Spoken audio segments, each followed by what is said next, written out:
Hello, good afternoon everybody, invited speakers and members of the panel, ladies and gentlemen. My name is Trevor David and I'm the chairman of the student branch chapter, the IEEE PES student branch chapter here at the University of Manchester. And I'd like to bid you a really warm welcome to our first Women in Engineering event ever held by our student branch chapter.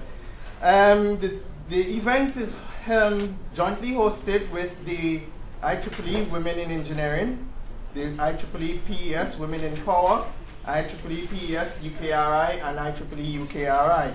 Of course, these are our parent bodies, so we have to give recognition. So we thank them for being a co-sponsor, collaborator on this one.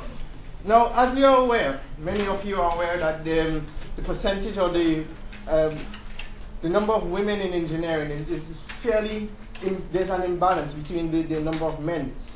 And one day I was sat at the committee meeting and I looked across and I saw we had 4 dynamic, at the time it was 5, but one of them left, she was an MSc student. And I said to myself, what are we as a committee doing to sort of showcase the ability and talent and develop the competency, confidence of these very dynamic women I have I'm so fortunate to have in the committee. So I challenged them. I said, and I hope I use the word rightly, challenged, and it's not gloves off or anything like that. So I challenged them to develop and deliver this workshop here. And I wanted it to be about them to sort of talk about the issues, discuss the issues that are relevant and important to them as an engineer going into industry or academia, right? So again, it's a team effort, but as usual, I'm the chair, so if anything goes wrong, blame me. Before introducing our Women in Power, I'd just like to briefly introduce you to what's going to happen today. There are some objectives that we have, and this has been kindly put together by the team, and it's just really to discuss and understand some of the relevant and current issues as it relates to women in engineering, look at some of the initiatives, policies that might be up there and emerging that might be there to address, and if there are any further opportunities, we're going to look at it either through some of our talks or in the panel session. I'll describe that a little bit further, and ways of encouraging female engineers further. And briefly, you're going to have, most of you have programs, so it's going to be detailed in your program what it is, but we're going to have 3 featured talks and a panel session after a break roughly around 3 o'clock. Right, as again, we're going to have a panel session, and these are the names of our panelists, and Kelly is going to introduce them at that time. So, our Women in Power. Starting from this side, we have Kelly, Maliki, Jane, and Yushi. And I am really, really proud of the work that they have put into getting the event to this stage here. And I thank you for accepting the challenge, ladies. Right? Lastly, before I hand over to Jane to introduce our first speaker, just a few housekeeping. There's no fire alarm scheduled for today, so if anything happens, please exit the door. You can exit right or you can exit left. Use the stairs. If you exit left, please assemble under the arches. If you exit right, use the stairs, and you can, the grass area in front of Mace building, which is this building right outside us here, is one of the marshalling points, and immediately behind here is another marshalling point. The toilets, the male toilets are on this floor, unfortunately. The female is one up or one down. The event, just to let you all know, is podcast so that we can share it with as many people at a later date as possible. So, but please feel free, don't be shy. It's an open discussion. It will be edited, so if there's anybody who wants anything edited out, just let us know and we can do that for you. And also, many of you, all of you should have been given a feedback form. The feedback form is a way of sort of gauging if this event sort of reach you guys and it delivers what you're expected. So please, we'd really be happy if you can fill it out and return it to us, just to understand how we can improve it, make it better, so when next you attend, you will see some definite improvements. So ladies and gentlemen, without much ado, I'd like to introduce Jane, who's going to then subsequently introduce our first speaker. So please enjoy, and thank you for coming.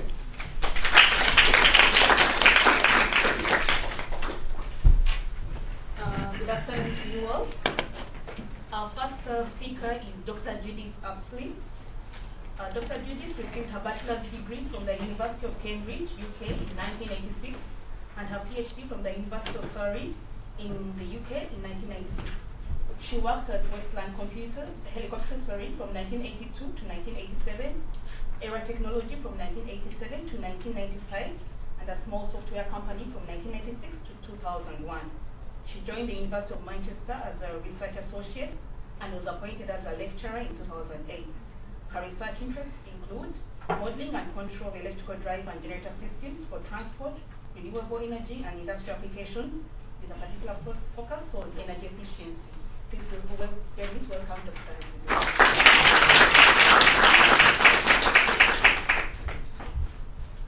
Thank you for the introduction.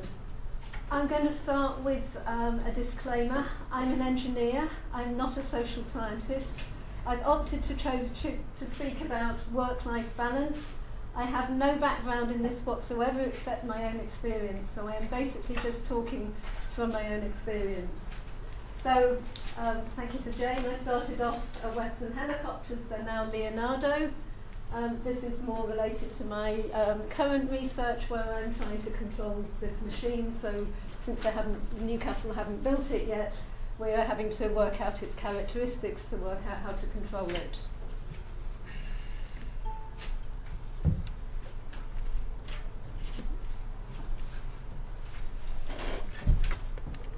That's just those ones, is it? So what I want to do briefly is to talk about, give you a little bit of background to myself before I go into looking at what I think the challenges are at different stages in a career. I do want to say also what the rewards are, and then I'm not sure if we'll have time for questions now or whether we'll take questions later on in the break. And I have some questions for you to think about as well. Again, context, that's a wind turbine. One of my MSc students was doing a dissertation on that turbine.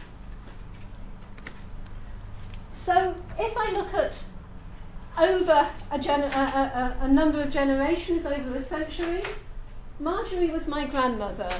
I've picked her because she was the rich and posh one. My other grandmother wasn't that rich and posh. Not very many people get presented at court. But she essentially had no career choice at all. The expectation was that rich young ladies married well and never had to work. So the only time she worked was during the Second World War, and actually she found that very satisfying and very fulfilling.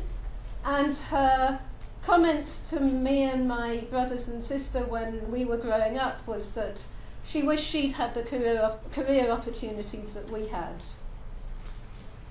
This is my mother, and she did work, and she did some really interesting work on development of antibiotics when antibiotics were just taking off. It must have been very inspiring. But she moved with my father when he got a new job.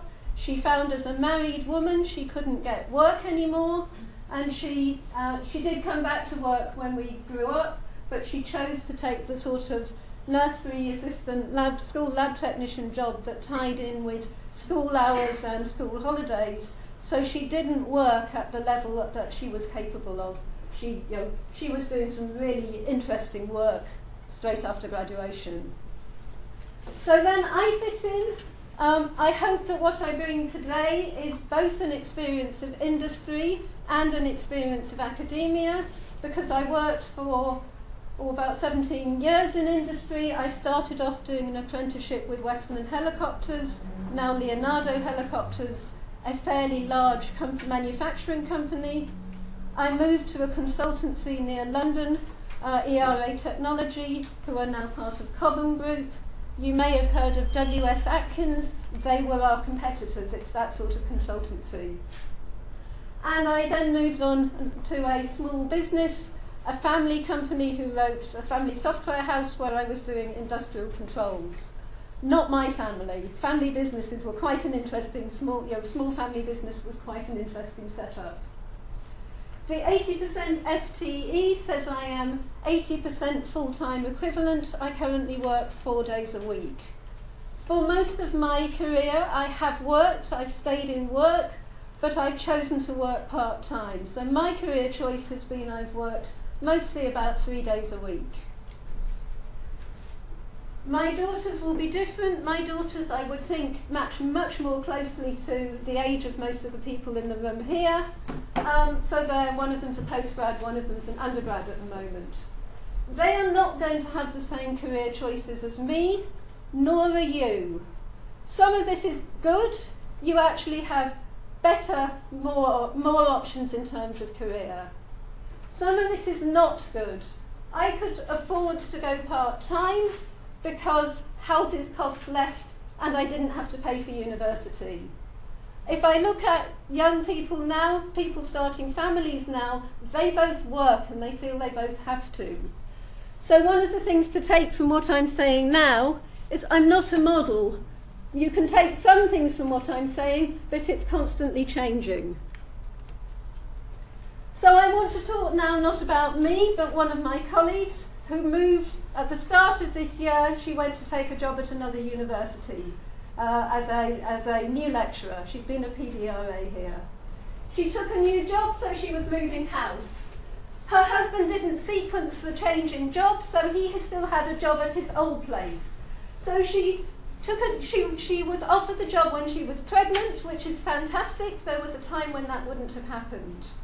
She took the post going back into work, so she was returning to work after a new baby with an older child who's just started school. But her husband was working away, so who's looking after the baby and the older child? Who's getting them up in the morning? Who's picking them up from childcare? Who's looking after them? Who's getting up in the night?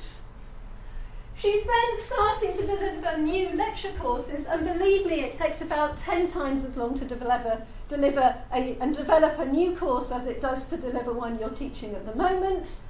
She's being expected to come out and produce a brilliant first grant and papers, publications. And I just look at it and I look at her and I say, how come you haven't collapsed? When are you going to implode? Because the demands on her are just absolutely complete and constant.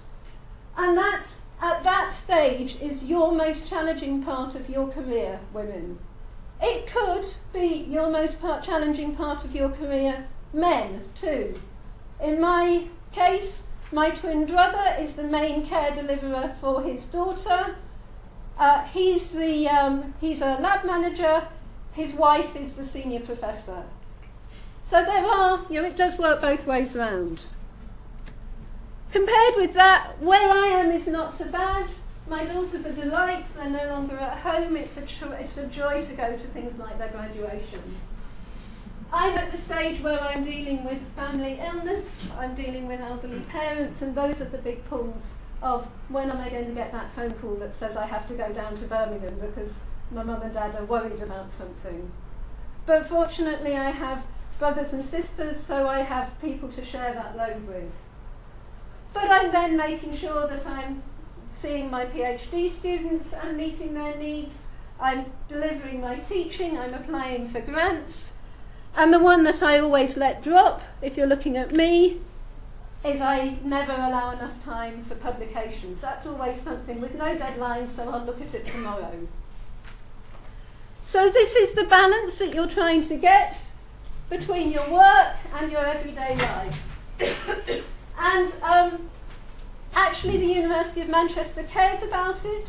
It did come up in the staff survey. The figures in the staff survey are quite good on work-life balance. If you want to look it up, you can find it on StaffNet. I just did a search on staff survey. But this area here, an awful lot of people are saying they feel a lot of pressure on their time. They're being asked to do too much in not enough time, and they're feeling a lot of stress about work. And so work-life balance is about how do you survive, how do you deal with the stresses. And some of that may be pushing back onto the university to say what you expect of us cannot be done in a 9-to-5 job. And if you're looking after children in the daytime and the evening and the night, you don't have anything beyond your 9-to-5. So have a look at yourself and what are you trying to balance? So start with yourself. If I look at me, the first role I have is as a parent. My kids come first, which means, sorry, but my husband comes second at best. And I am very conscious at the moment of the need to support my parents. I would say to you who are overseas students, that's a particular pull. My brother works in America. My mum and dad are very conscious that he's a long way away. Bless him, he did come over when my dad was needing heart treatment earlier in the year. As an overseas student, you will feel those pulls. You do need to. The fact that he's promised to come over next summer already means a huge amount to my mum and dad. You do need to keep those links up with your family. And you may have none of those, but you'll all have friends. Think about investing in your friendships too. So that's the people.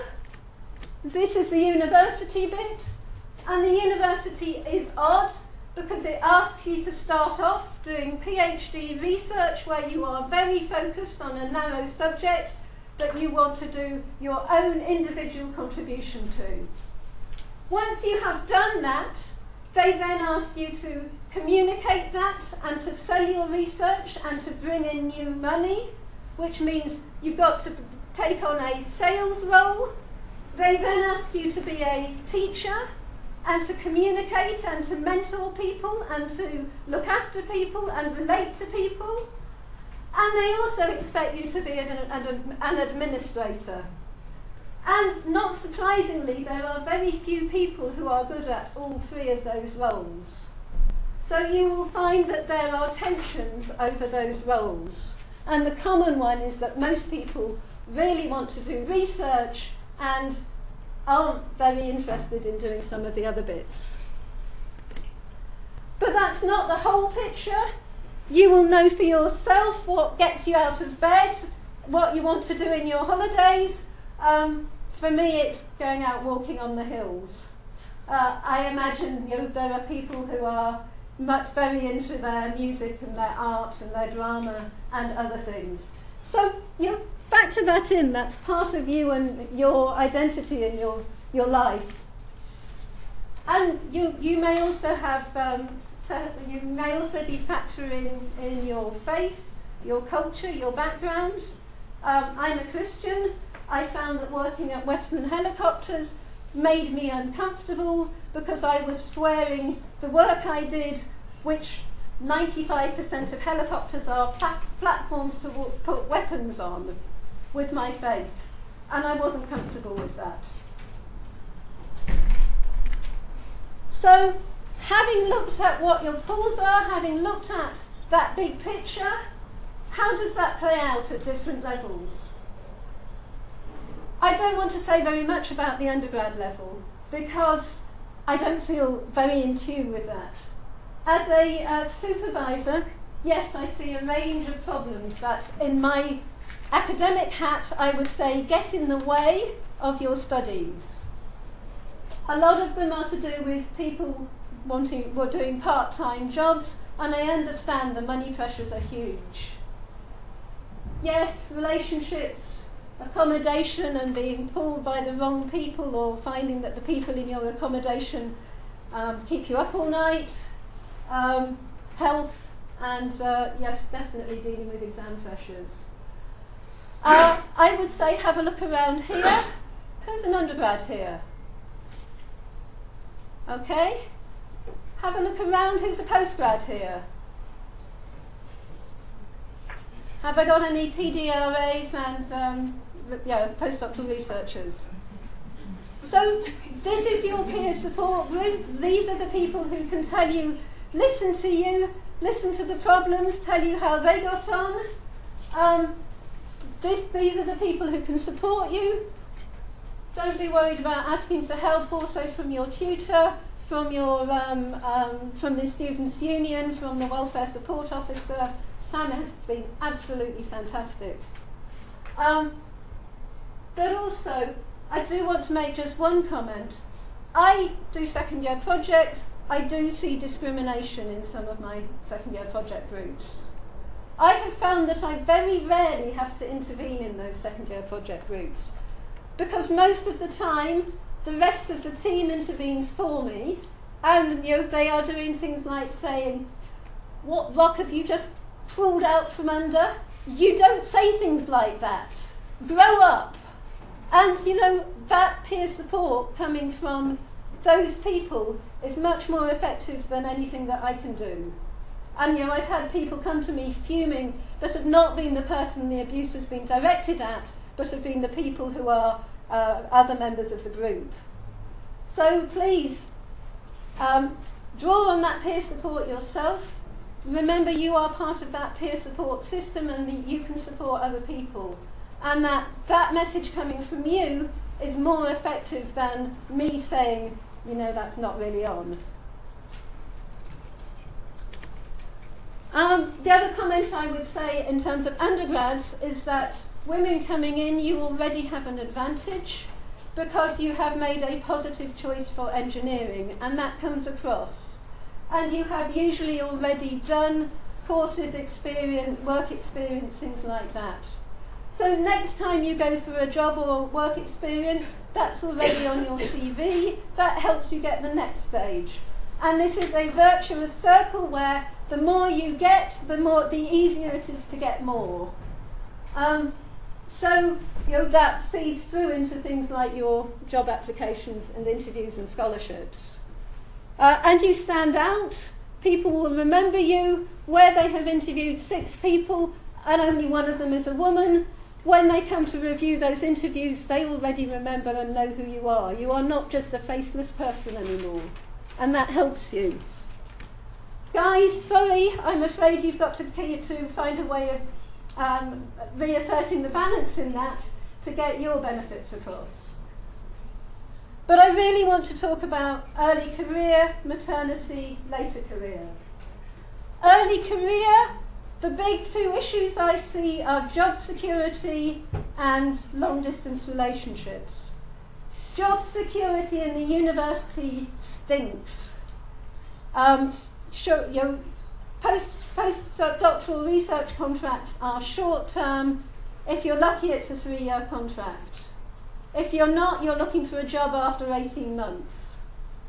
All I can say on that, and I'm part of the system, I'm now the sort of person who offers those sorts of contracts, is if you get an opportunity to discuss it and raise it and lobby about it, do. Otherwise, if you're brilliant, if you've got good publications, go for your own money and look at applying for fellowships. And keep your network open in order to know where the next jobs are coming up. If you're not in research, you're in industry, it's actually a similar pattern. It's not a job for life. Everywhere I've worked, there have been redundancies. I've been made redundant. Actually, we got to a stage where my husband had a 3-year short-term contract, which felt more secure than the job he'd just left, because he wasn't going to lose that job in the next 3 years. So you do have to be looking at your career progression and looking at the skills to maintain that progression. The other pull I see really in early careers is you're not just doing that for yourself. This is where you're building up your long-term relationships with a partner, and you're starting to juggle that with a partner. And traditionally, the men would have found someone with nice transferable skills like teaching and accountancy, and who would have moved with them. But these days you're not. These days you're probably having to make compromises and balance 2 careers, and that means a lot of talking to each other. Okay, that was challenging. Maternity is just really challenging.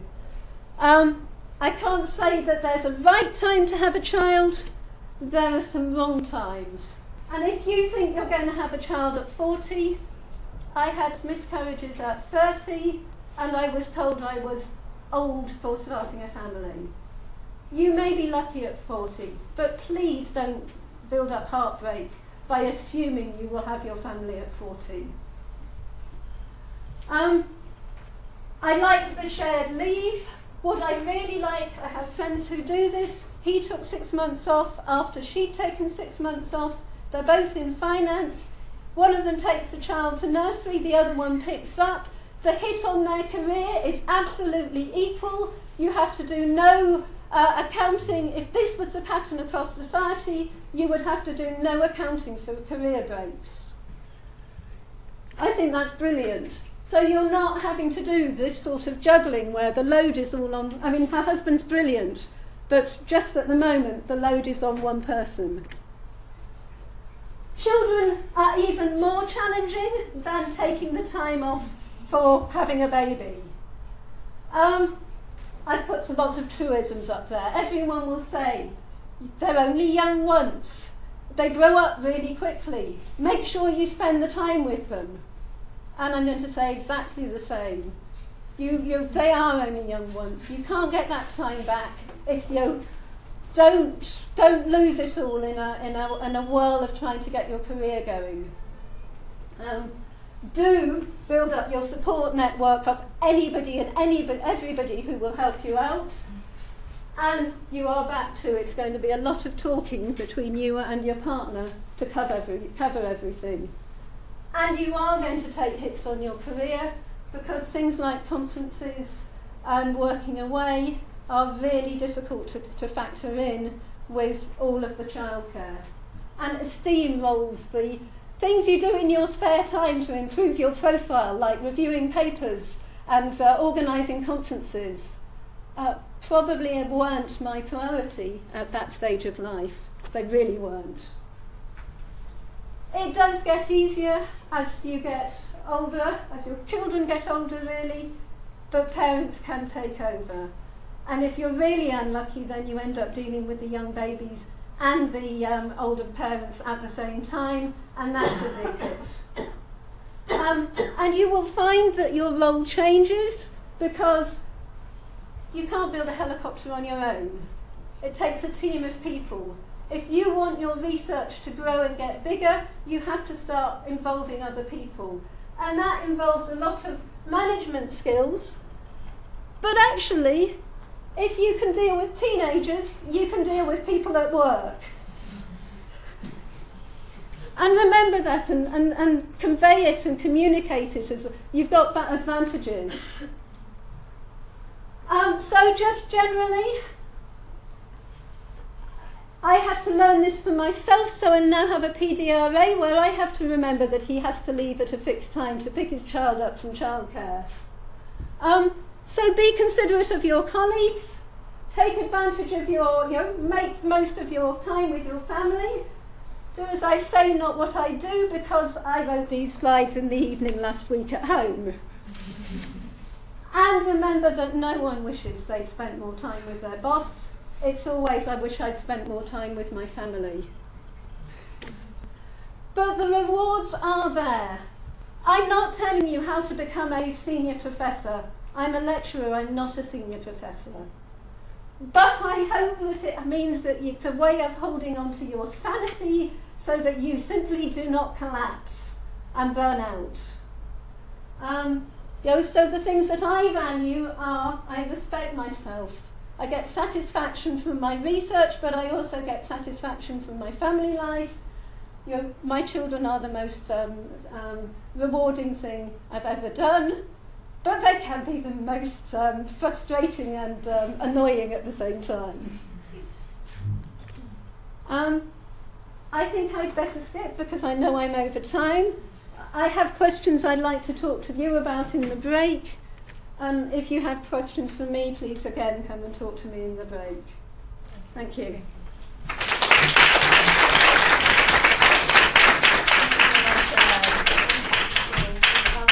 Introducing the next speaker. In case you have any questions for Dr. Judith, you can talk during the break.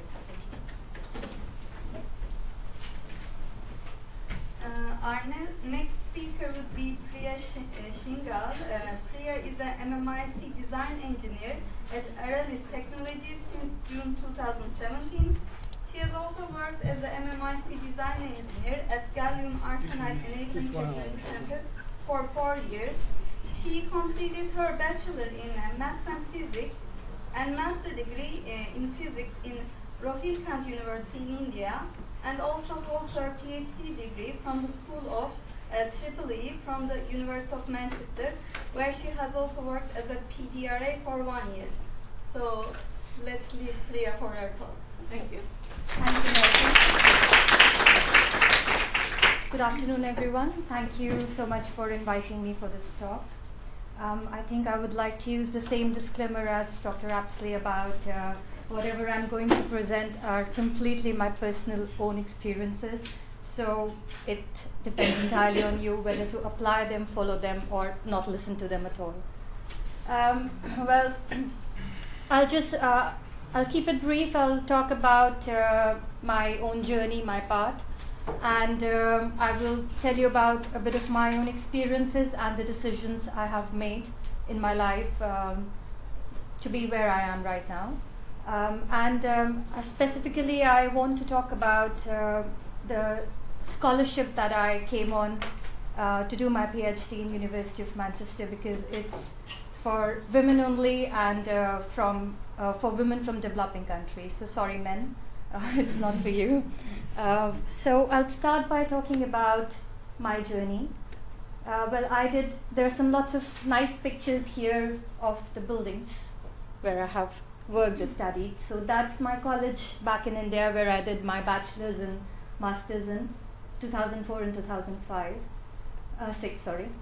Then I went on to become a research fellow at the Indian Space Research Organization for 2 years, where again at the selection process, there were about 30 people who were interviewed, and out of that they selected 3 people, and I was the only female out of those 3 people to be selected.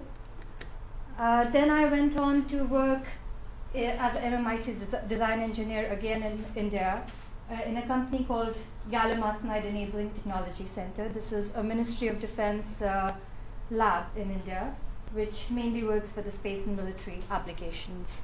I worked there for 4 years, and that was the time when I decided that I wanted to do higher studies, I wanted to do a PhD.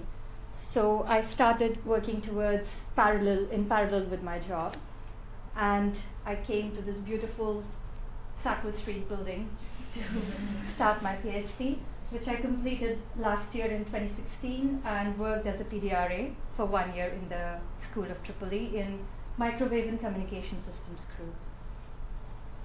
So regarding, my current status is MMIC design engineer again, but in a small company, private company, which is headquartered in Ireland. It's called Aralis Technologies, and they design small circuits, small electronic chips that can work up to 110 gigahertz, and they work on RF modules, subsystems, antennas, and capability. I wouldn't go into the details of all this. So it's mainly hardware design, it's all RF and microwave and communications. So now I would like to talk about a bit of my own decisions and experiences that I have faced. So just to mention, when I did my master's, I was one of the 5 female students in a class of 30 in the master's, which in that time I think was not very surprising, because not many female students like to take pure physics, pure sciences. So I did my master's degree in physics, where I specialized in electronics, and it was really hard to, the number of female students from bachelor's to master's, it dropped down drastically. So girls would just drop out of science subjects. I have no idea why. Well, I chose on to continue doing physics in my master's degree. Then my initial passion when I actually started college was to get into electrical and electronics engineering. Unfortunately, in India, seeing the competitive environment there, I couldn't get a college of my choice, and I couldn't get into electrical and electronics engineering. So that is why I decided to do a majors in electronics and physics. And then I made a transition from physics to my choice of subject in the in the industry when I went further into industry. I have been in industry for 7 years. This is my 7th year in industry, and I consider my 4 years of PhD as work as well. So in total, I have 11 years of experience. Out of my 11 years of experience, 10 years, I have been the only female in either working in a company as an engineer in the technical group, or even in my PhD group. For my supervisor, I was the only female candidate. So some very small things which I would like to say are, when I first started my job and I had to go in a boardroom where there were about 15 people in the boardroom sitting around a table, and I was the only female there, it was daunting for me. It was a bit like being the odd one out, and I was a little underconfident. I don't know whether, yes, there's something called imposter syndrome. Something like that was happening to me, that am I really supposed to be here? Am I really a part of this? But to be very honest, slowly as I progressed, and slowly as I started communicating with my colleagues and just focusing on my work, I realized that it's my work that speaks for me. It's not whether I am a female or a male. That doesn't speak for me. So once in that boardroom, when I put up my thoughts in front of other people, saying, okay, these are my thoughts about my work, I suddenly felt equal. I suddenly felt that, okay, I know what I'm doing, and these people acknowledge that okay, she's fit to be here. So that feeling stayed with me for maybe very, very initial part of my career, but it slowly faded away. And in my experience, to be very honest, I never felt left out. I've always received a supportive working environment in industry or wherever I have been. But yes, specifically in my area of work, which is hardware design, it's rare to find females, which is kind of sad, because I feel that there might be girls around who are really good at it and can do this work, but I have no idea why they don't continue working in this area. As I said, I've always been treated as an equal. This is something very important which I would like to say, that skills outweigh any gender disparity. So really, this is what is my personal experience. If you're working well, it hardly matters if you're a male or a female. My superiors, my boss, my colleagues, they have acknowledged my work, and they have, treated me as like their colleague, not like another female. Another interesting point is that obviously when you are the odd one out, sometimes when you're in the social group of your colleagues, you might not have the subjects to talk about to them. Not all the time. They might be talking about football, or they might be talking about cricket, or stuff like that, and you would think, oh gosh, do I have to go back, do my homework on football, do my homework on cricket, and come back next and talk to them? No, they don't expect you to be like that. And just be yourself. Just talk about whatever interests you, and you might find a common interest with them as well. Another big step for me was the transition from my industry job in India, back in India, to going back to school again. Believe me or not, 90% of people whom I met when I decided to quit my job back in India, which was a permanent job, and to do an academic, and to start studying again, 90% of the people I met were asking me, are you really sane? Are you okay? Why are you, you are in a secured government job. Why are you just quitting that, and why are you continuing to go back to school again? It's a very risky step. But that's what I really wanted to do at that time. And that's what I told them, that this is what my heart wants to do. And I think I have the opportunity, I have the time, my family is supporting me, my parents are supporting me at that time. Later in my life, I don't know if I would get that chance. I got the scholarship at the right time. So it was like everything was falling into place. I made that choice, and I'm not very young, and when I made that choice, I wasn't very young. So for people who come from, in this room, people who come from Asian countries or that side of the world, they might kind of understand what I'm trying to say. There are lots of social pressures, especially on females, and to take such a step at that time, I needed a big support, especially from my parents and from my family. And that's what happened, and that's why I could make a transition from back in India to come here to do a PhD and to start over a career again. So again, it's a lot of factors which build up your path. It's not just your own. Yes, your own skills do matter, but a lot of people, there are a lot of girls who might not be able to receive the kind of support I did.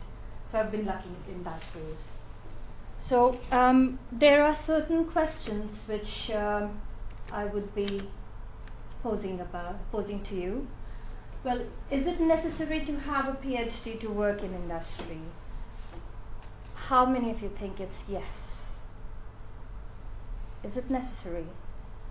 No. That's the right answer. Well, not at all. You don't need a PhD to work in the industry. So I'm not saying my PhD is wasted, not at all. I've had the best 4 years of my life doing my PhD. What matters in industry is your skills. And that I learned during my PhD as well. So while I was doing my PhD, I tried to develop my technical skills as much as possible.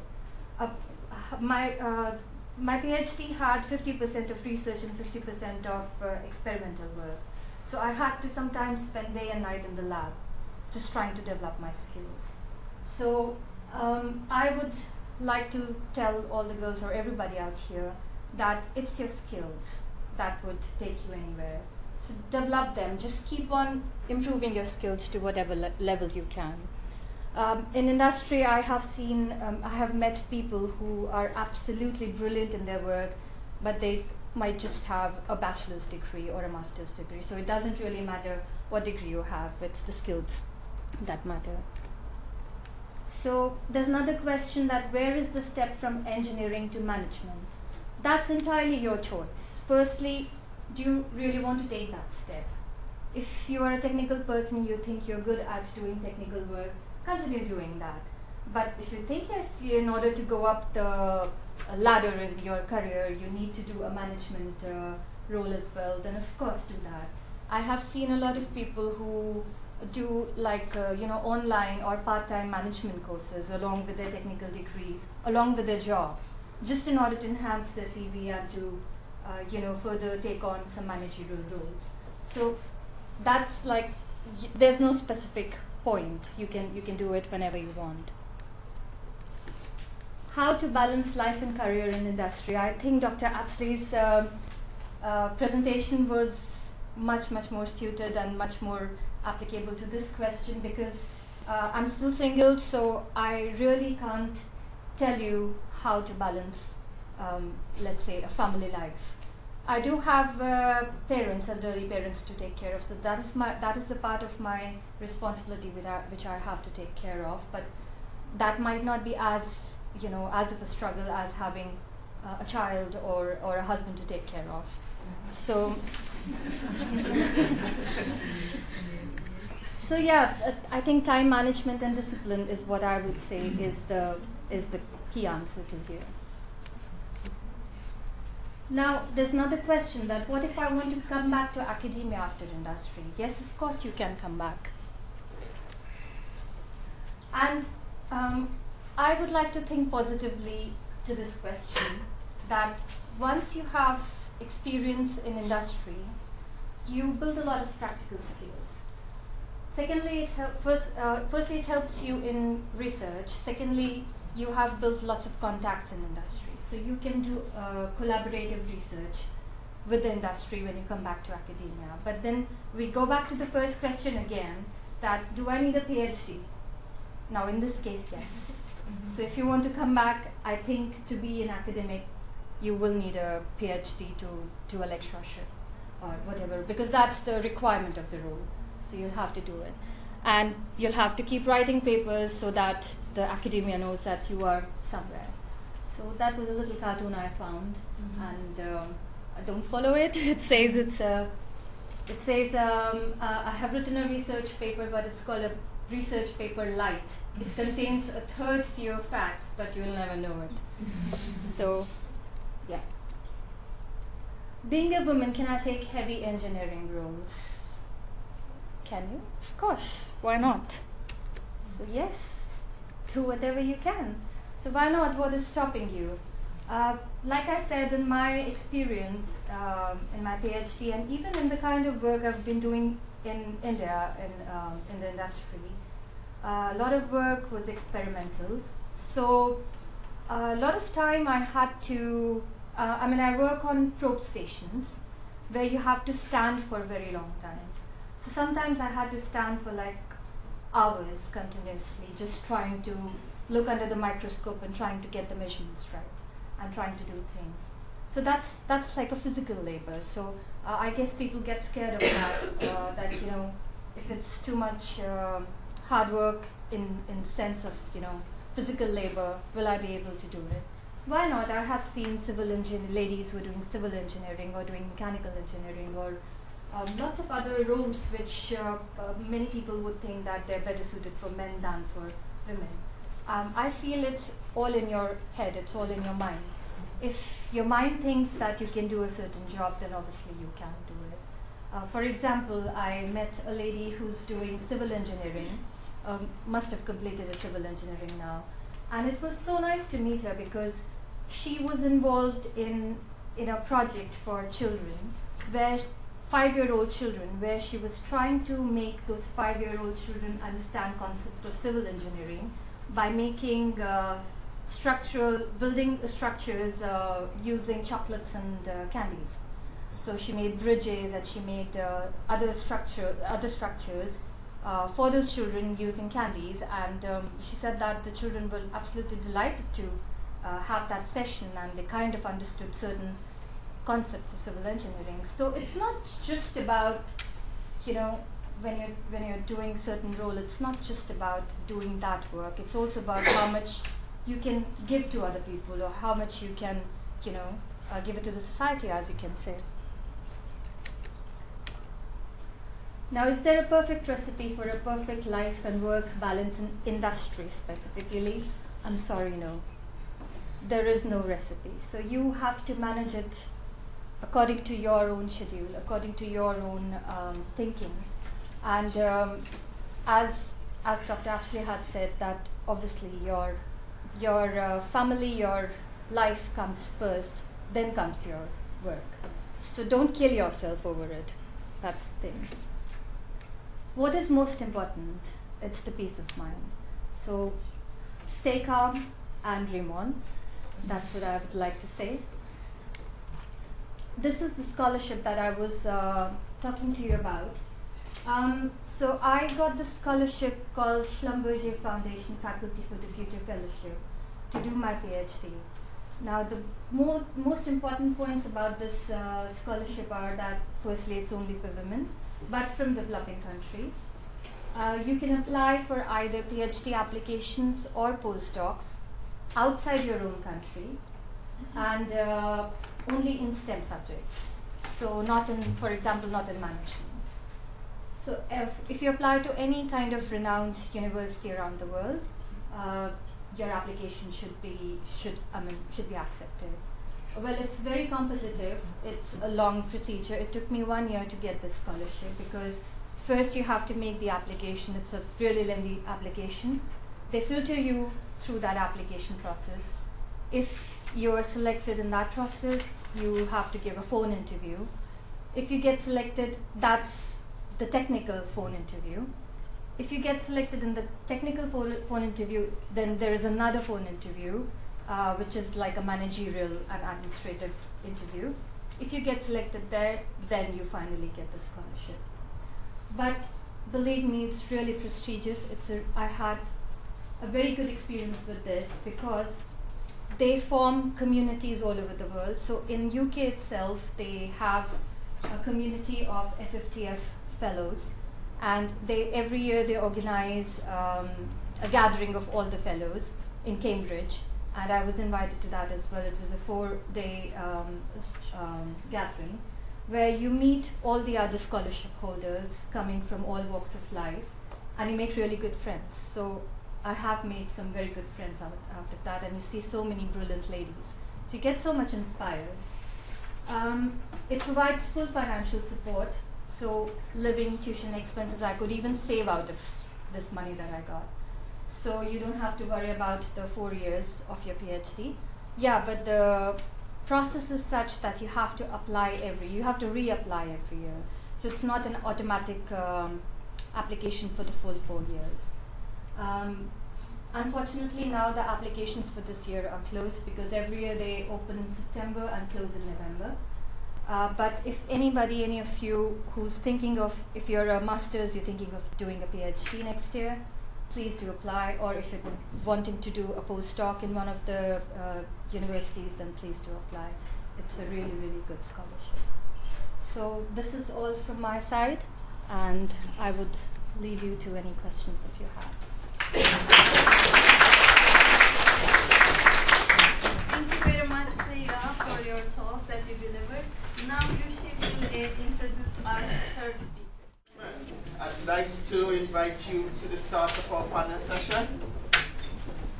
And Kelly is going to host the panel session, and I now hand it over to you, to Kelly, so that she can introduce the panel and take the questions and start a very, hopefully, a lively discussion. We look forward to that from your end. Kelly, over to you. Okay, that's fine. Yeah, so we're about to start the panel session. So regarding today, we saw before some challenges today that they come from individuals in the morning, and then we went over to see what is happening at the institutional level, so what is happening at the School of Electrical and the University of Manchester. And now we go on and we hope with this panel discussion to see what is happening, what is the view of industry, so what are the challenges, what is currently being done, and of course what we can do further. We have today with us 5 panelists. So we have Chandra, Senior Consultant from SNC. We have Hanifa, who is a recent PhD graduate from the University of Manchester. We have Hilary, Supply Supervisor for UK from Cargill. We have Claire, who is Root Asset Manager from Network Rail. And of course, we have Adrian, who is Operating Director from Motion Group. Now, we have split this panel into 2 parts. The first one is going to be us addressing some questions to the panelists, and then the next 20 minutes I'm going to open this to you, so that if you have any questions, I would encourage you to keep them for this second part. And then regarding to the panelists, I would like to kindly remind you that for each question you have approximately 2 minutes to develop your arguments. I would appreciate if you could stick to this time. Okay, so that brings me to the first question. And before saying this, I'd like to say that I can understand that you may have some reservations coming from the institution or the company that you represent. However, today I truly hope that this is going to be an honest discussion about what are the challenges and what we can do further to improve the situation. I would like to begin with you, Chandra. Okay, so you have worked as a power engineer and you have great involvement in the industry. So I would like to ask you to give a brief introduction of what is happening in SNC. So what are the numbers when it comes to female engineers? This may be challenging. And of course, is there any specific procedure or policy that we have in the company when it comes to recruiting or even retain female engineers in the company? That's an interesting question. I'll try my best to give you a view of what SNC does in terms of helping women or addressing 3 things: diversity, equality, and equity. 3 things. And I'll see if I can generalize that to the industry if I can from a personal viewpoint. So in terms of SNC Electric, I don't know if you know, basically it's a Chicago-based company that's more than 100 years old, and it primarily manufactures electricals, switchgear equipment, energy storage systems, and we also do power system consultancy and related products and services. So we've been in the industry for a very long time. It's an employee-owned company.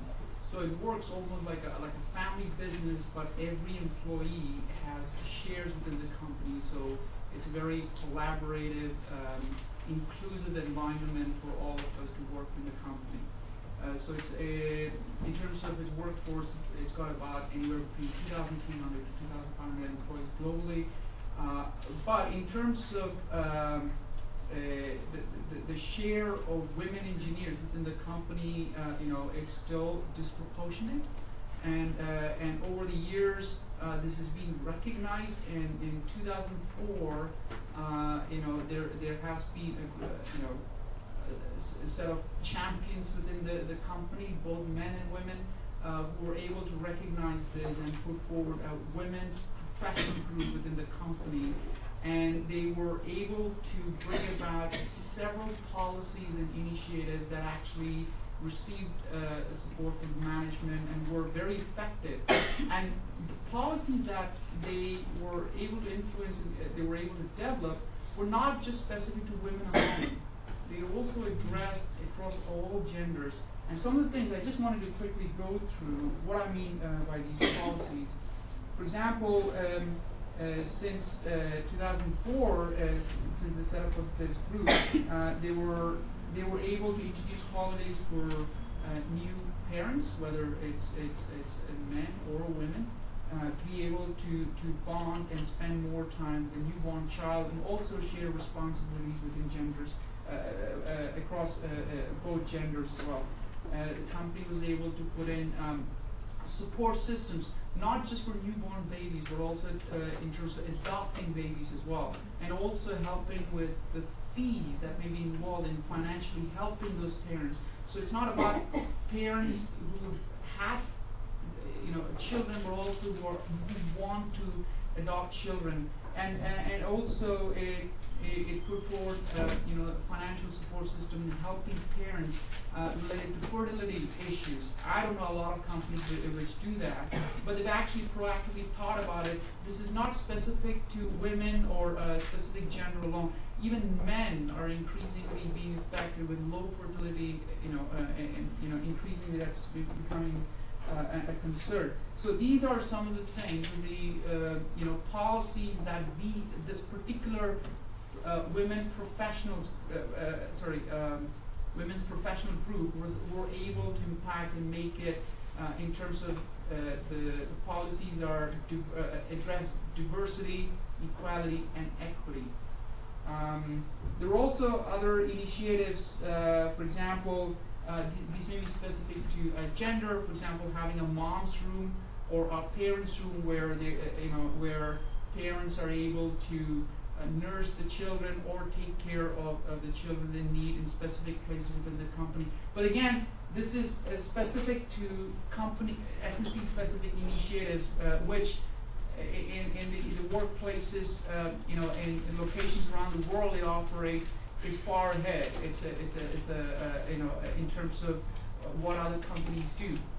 But it's not because SNC does because we need to do something more than what other companies do, but specific to what needs to be done in order to help our employees to be more productive. And that has been the focus, and so these initiatives were brought in forward to make an equitable platform for all to be more productive. That's what SNC did, and there are a lot of companies right now that are thinking from that point of view and working towards it. But there's still a lot of challenges at the moment. Okay, thank you very much. Which means that I now move to you, Hanifa. So you recently graduated, that means you completed the PhD. So I would like to ask you, basically to touch with you at both the ends, okay?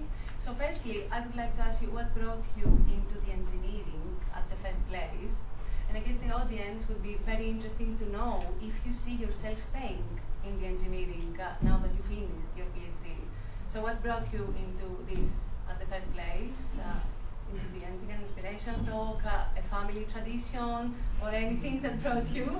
And then, of course, do you see yourself staying in the field?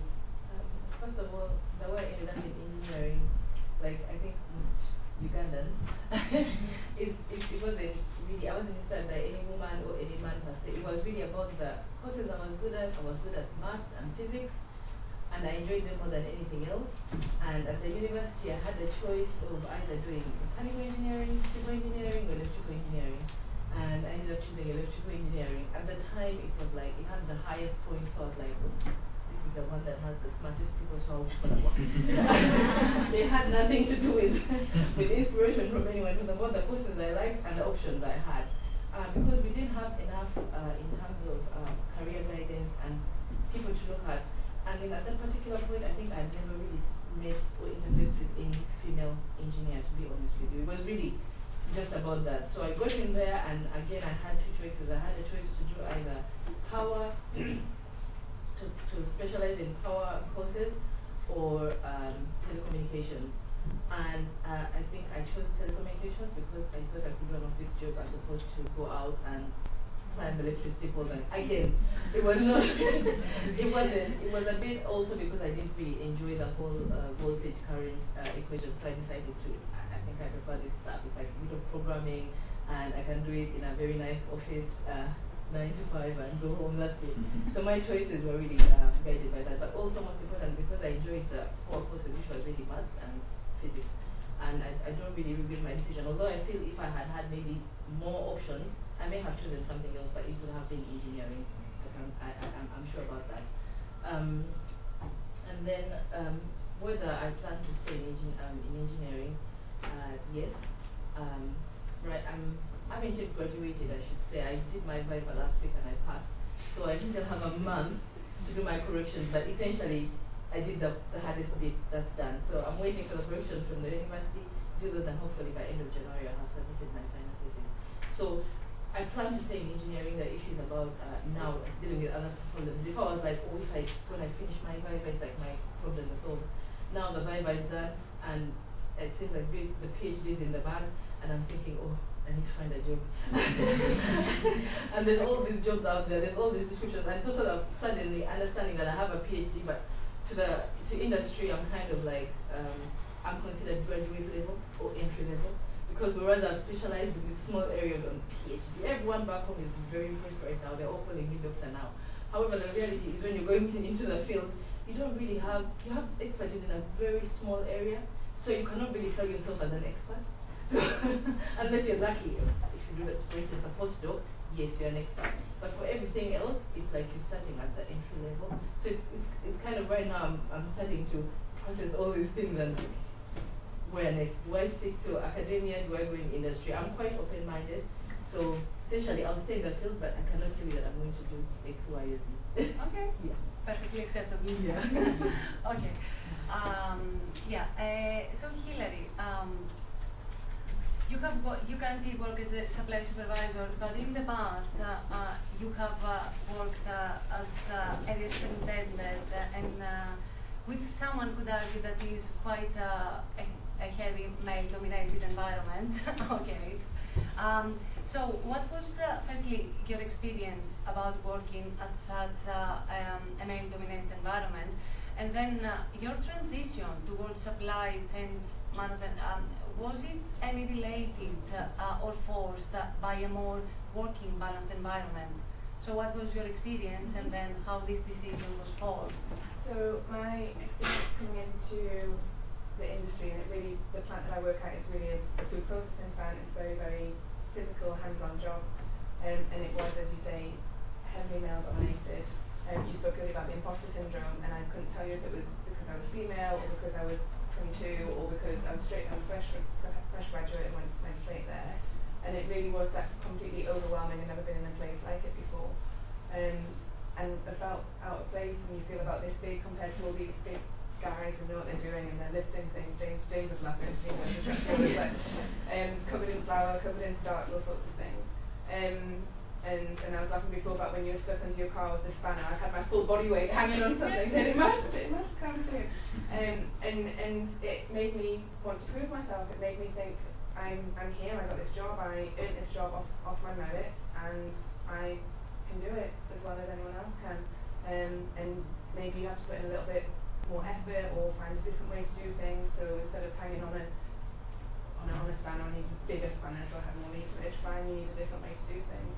But you find a way to prove yourself, and you earn the respect that way. And I think certainly in a physical male-dominated environment, being a female meant they also, most of them recognised that you did have to do a little bit more to get to the same level as well. But I enjoyed it. I enjoyed the challenges around it. I'm a naturally quite outspoken person anyway, and I didn't feel intimidated on a personal level. Now, I've obviously transitioned into the management role, as you say. I sit on the site management team, the senior management team on site, and again, it's me, who is 15 years younger than everyone else around the table, and the only female. And again, I have to sit there and think, I've earned my place at this table. I'm here because I have a right to be, and my opinion is not any more or less than anyone else's. And it's remembering that you have that voice because you've got there off your merit, and not because you're female, not because of anything else. In terms of why I transitioned, I was saying to Teresa before, I started at Cargill on a graduate programme and did various different placements, and for my last 6 months I was asked to do 6 months in supply chain. I said no, I'm an engineer, I don't want to go into the offices, I like the ovals, I like being on the tools. They said just give it 6 months and they'll guarantee you a position back on the process. Okay, so I got my nice dresses and my shoes and everything, and I love supply chain, and I can only do the job that I'm doing now genuinely to the standard that I'm doing it because of my engineering background. The knowledge and the experience that I have from plant has enabled me to do that job better than I think I would have done coming from a purely supply chain or management background. So I took it because I was told I had to, but I stayed because it opened a whole lot of doors for me within a completely new area of the business. And that's again one of those things about engineering. The number of us that do one type of engineering and move on to something completely different or transition types of engineering, I think that it's the doors that open and the opportunities that you don't really know what are going to come. Thank you. Claire, when I was reading your biography, I noticed that you have worked most of your life for the rail industry, and then for the last 10 years, or approximately 10 years, for Network Rail. So Network Rail, of course, is a public entity, and we all know that there exist strong gender policies. So I would like to ask you at this point how this has benefited you either in the past or during the recent years. And of course, having been there for 10 years, have you seen any the things become better, any evolution? So are the numbers better than it were before? Have the policies changed in any way? You speak about. So I've been in the railway for 27 years, and when I joined there was about 10% women, and there are still only 9% engineers in Network Rail, so still really low, and we've done a lot of work over the years and we're still not there, and so we've still got quite a lot of work to do, and only 16% of the women in that, it's only 16% of the workforce in Network Rail are women in all types of jobs. We recognise that to get a good balance across the company we need at least 20%. We talked earlier about the minority voice, and Network Rail has done some research and found that when you've got 20% of women in a team, you get better engagement in that team. So we've got quite a lot of work to do to get from the 16% to the 20%, which we recognise is the minimum to get the best performance out of our teams. Some of the work that we've done over the last few years that I've benefited from personally, a few years ago we had transparent pay brought into the company. So that was meaning that anyone on a set band in Network Rail was guaranteed a minimum level of pay or a maximum level of pay. And that meant looking at all the roles across Network Rail, banding them and setting these levels. And personally out of that I benefited very well. So I'd taken over 2 years out of my career bringing up children, And when you take time out of the workforce, then you don't have the opportunity for the pay increases and perhaps the promotion that you do while you're in the workforce. So that meant looking across the company at people doing the same job as me, and all the people across the company that do my job are men. They did have greater pay than me. So by bringing transparent pay in, my pay went up by a big sum of money, and so I know now that I'm on a par with the men around the country that are paid at my level. That was one thing that benefited me. Another thing is we have really good maternity pay and paternity pay at Network Rail. So when I had my children, I took 6 months on full pay, and then a further 3 months on statutory maternity pay, and then 3 months unpaid, and then holiday on top of that. So with each of my children, I was able to take off 14 months from work, and paid really well, and could afford to stay off work for that amount of time bringing up my children because I was on a good wage. So I've benefited from that, and we also have flexible working in the company. So some of the speakers talked about working flexibly and working part-time. We've got a big push on that, and it's not only for women but encouraging men to take flexible working as well. And where you have flexible working, then everyone has the opportunity to talk to their line manager about their hours, their time, whether they want to work full-time or part-time. And managers try to work with employees to give them the facility to be flexible about their working. And it's really good for women to see men taking this up as well, because then it's not just the women that are always doing this. So there's quite a push, not just for women to work flexibly, but men to work flexibly. And where you have a flexible policy, then you don't always have to do things formally. So in my team, people come and talk to me about taking time away when they're going through a difficult situation at home. That perhaps means they need to look after their children in a more structured way, but they don't want anything formal being put in place because they want to revert back to their normal hours. And so I've benefited from being in that sort of work environment, and hopefully people in my team have as well. Okay, nice to hear. Thank you very much. So Adrian, Operation Direct Promotion Group, I guess towards your career you have resourced quite a lot of projects. So I would like to know, and I guess it would be very interesting for the audience as well, if you have, again, any specific procedure that you follow when you recruit women, and once recruited, what do you do specifically to retain them? So, because if you quickly look at your website, you can very easily be amazed about all the support that you have towards women, about mentoring, career seminars, blogs, everything. But I would like now to unpack a bit this and go towards the recruiting. So do you have any specific numbers, any number target that we need to hit every year? Is there any specific procedure that you follow? So if you could elaborate a bit.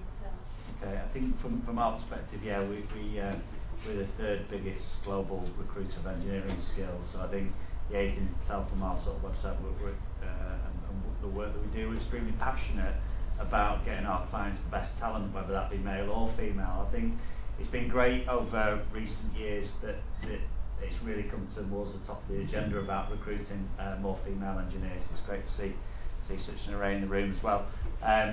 I think from our perspective, it's working with our customers to make sure they understand,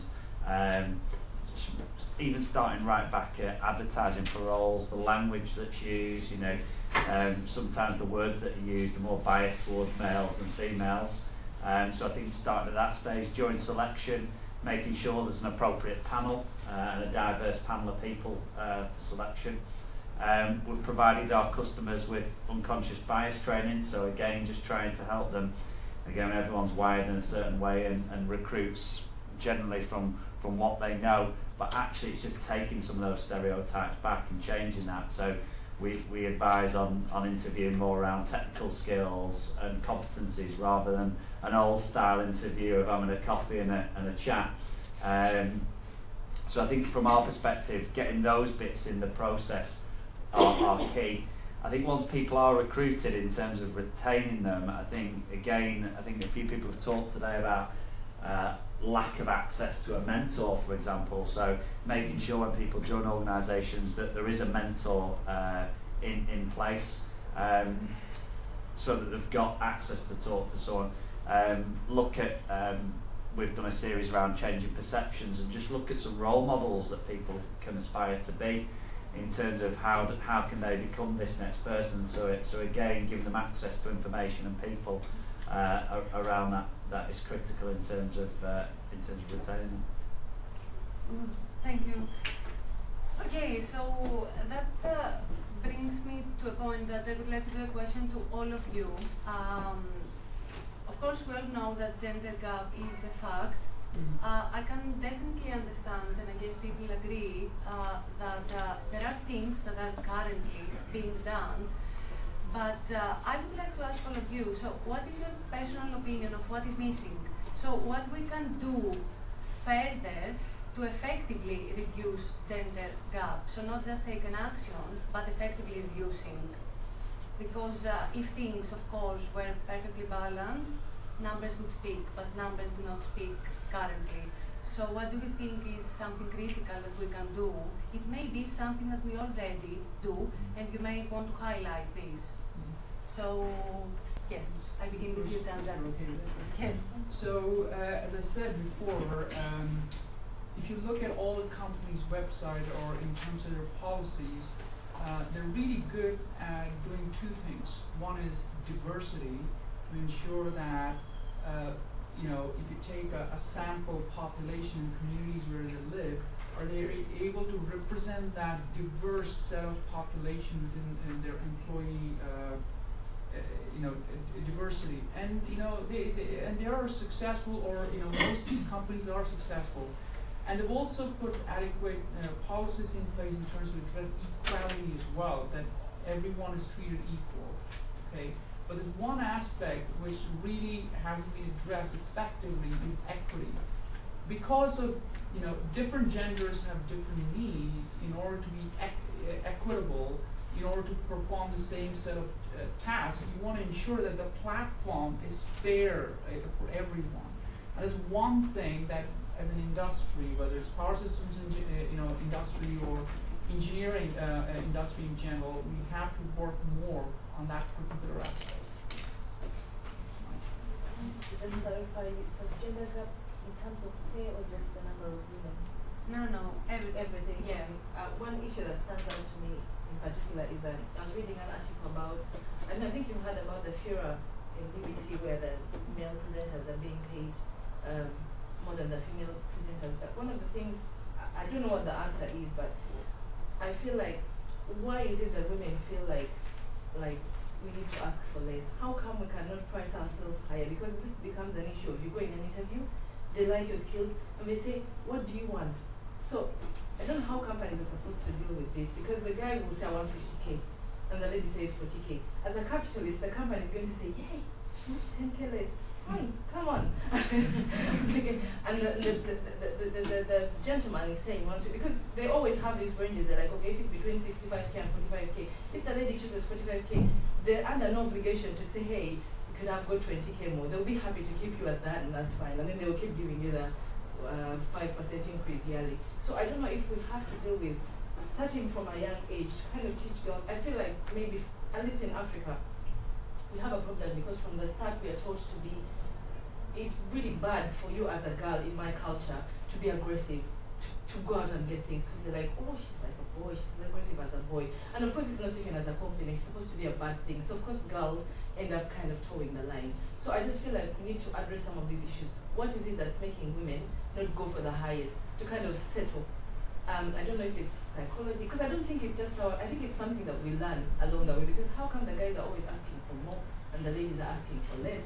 It's like, and it's not even, it's across cultures, because you'd expect, I feel like here, there's a kind of gender movement. It's like women are being encouraged left, right, and center. So with all these things here, why is it that we're still asking for less? I don't know what the answer is, but I feel like we need to address this problem, and I think it's more of a psychological, social kind of problem. No, and I agree, and build on that point. I think with all of these things, I think you have to be very careful at where the line is between promoting females and the positive discrimination. There's topic about do companies set a certain percentage of recruitment to be percentage females, and I strongly disagree with that. I never ever want to get a job thinking I've been a statistic. I want a job because I'm the best person to do that job. The question is, how do you get them to apply, and whether it's the change of the interview posting or the et cetera, that's the barriers. There are some barriers in place that companies can change, like maternity or how we post job postings and stuff like that. And I think as a general rule, certainly the big company, I mean, Cargill is a massive American company, they're on with it, they've got a fantastic IND program, not just about gender or everything. But the question then more for me is, how do we change that as a female in the environment? You spoke about mentoring. I'm not in the industry very long. I've got 3 mentors, 1 student and 2 graduates, 2 female and 1 male. And that's a lot about not just the female aspect, but coming into the work environment as well. It's a huge part for me. I get a lot of value out of it, and it's valuable for them. I read a book by Sheryl Sandberg called Human In. She's the CEO of, she's of Facebook, best thing I've ever read. And she speaks a lot of that about even in American culture, they have, from a young age, girls get Barbies and boys get superheroes, and you're pretty like mommy and smart like daddy, whatever it is. She refers on this a lot, that it's subconsciously drummed into us that girls do not do these things. And that's the psychology that you're talking about that we need to change. So I read this book and I thought, yeah, I agree with her. I gave the book to my male manager, Italian manager, based in Belgium. Gave this book to him, I said, I posted it to him just with a note, read this, Hillary, done. And about a month later he came back and he said, yeah, got your point, we need to be aware, and it's an awareness thing. We, as females come up through various companies, we will change our leadership style, our management style to be more open and be more, and it's not just about male, female, it's about all sorts of diversity. People who have been part of a minority are aware of being inclusive. The work question we can do now is, for the room full of white, middle-aged male men who are making all the decisions, how can we have a voice to make sure that they are already becoming more aware that they've never been a minority? I don't sound like a proper feminist, throwing books in people's face, but I genuinely believe that. So how it's, for me, the strong part that we can do as the millennials coming into the industry and being part of a minority is have a voice and make sure that people are becoming more aware. And it might take it might be one teeny thing that, I don't know, a manager lets his female or male team member go off early to pick their kids up, and he's never had to do it before. And before he'd normally say, no, you finish at 5. And for the first time he thinks, yes, it's 4:15, get off, don't worry about it. You work late on Monday, whatever. It's that, how do you start changing those little things that will eventually become the company's culture, and then it'll filter down all the way. And I think we're at the start of that journey. I just want to add just one thing to what Hillary just said. I completely agree with you. One of the other things we need to look at is, this elderly man making decisions. There's nothing wrong elderly men making decisions, given that they're champions of gender diversity and equity and equality.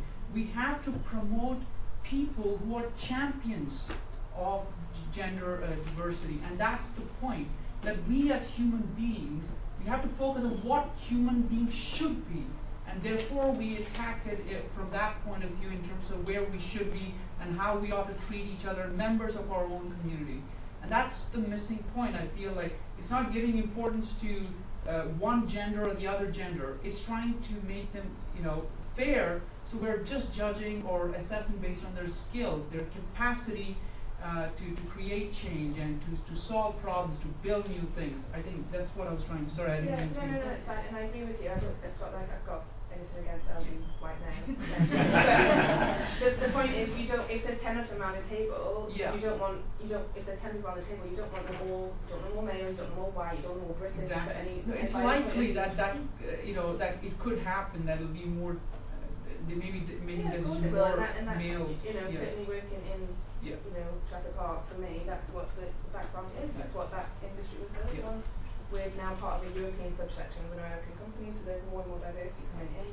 But put someone else, you've got the 10 people who always were elderly white men, and then you put the 28-year-old female from Newcastle with an engineering degree in with these Mancunian men who have run the business their entire life. And I sit there and I go, shouldn't be talking. And it took one of them to say, well, Hillary, what's your opinion? So as soon as you put in one person that doesn't fit the mold, then you have to make the inclusion becomes really, really important. If you already have a broad diversity across your meeting or your team or whatever it is, the inclusion becomes more automatic because it's a natural thing instead of a forced thing. And I think, as you say, Hillary, that it is the start of a journey now. I think, unfortunately, over the last few years, that's built momentum. And I think you see it at board level now, organisations are seeing the benefits of inclusiveness and diversity in the mix of employees that they have, and they're seeing commercial benefits. And I think that's going to speed it up as well, which is great. I think for me, one of the things that we need to do better is at that junior age, and it links in a couple of the points there. I think at school level, it's still, we work with the Girls Network that provide mentors to girls in disadvantaged areas, and we've launched their Salford business with a Salford-born company. And I think it's great the amount of people that don't have access, that wouldn't necessarily go into engineering. And it's back to this confidence thing, it's having the confidence. And I think we're working with organisations, I think the Girls Network do an amazing job just in terms of giving people access to someone to talk to, because actually that's how we're going to reduce the gap, is get more people into subjects that they wouldn't necessarily have the confidence to do. And I think in doing that, that confidence piece will build, and actually that will change, and as confidence changes, that again will address some of the pay sort of comments that were made as well. So for me, it's starting at grassroots.